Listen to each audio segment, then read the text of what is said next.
নমস্কার, healthy diet healthy smile চ্যানেলে আপনাদের স্বাগত। আমি আবার এসে গেছি মোনালিসা, আপনাদের সঙ্গে কিছু ছোটোখাটো টিপস নিয়ে আলোচনা করতে।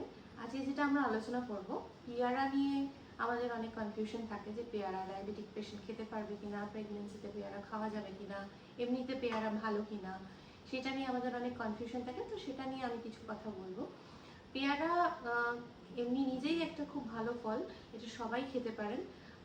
পেয়ারার মধ্যে প্রচুর পরিমাণে ভিটামিন সি, ফোলেট মানে ফলিক অ্যাসিড এগুলো থাকে। এছাড়া প্রচুর পরিমাণে অ্যান্টিঅক্সিডেন্টস থাকে, ফাইবার থাকে।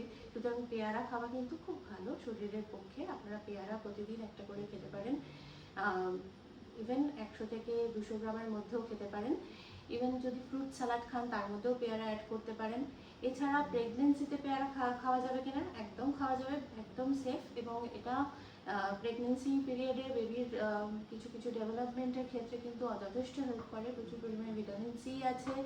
তো পেয়ারা কিন্তু অ্যাথেরোস্ক্লেরোসিসের জন্য যথেষ্ট হেল্পফুল। তো সেক্ষেত্রে কিন্তু হার্ট আমাদের ভালো থাকবে যদি আমরা পেয়ারা খাই। এছাড়াও ডায়াবেটিক পেশেন্ট পেয়ারা খেতে পারবে কিনা, অবশ্যই খেতে পারবে। নিশ্চিন্তে আপনারা যারা ডায়াবেটিক পেশেন্ট তারা কিন্তু নিশ্চিন্তে পেয়ারা খেতে পারেন, কোনো অসুবিধা নেই।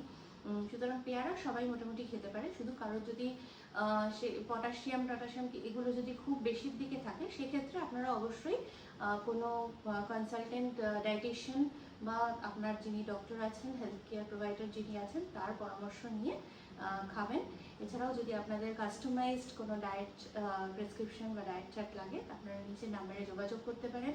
আর আরও ভালো ভালো টিপস পাওয়ার জন্য আপনারা এই চ্যানেলটিকে লাইক এবং সাবস্ক্রাইব করে দিন এবং শেয়ার করে দিন। Thank you.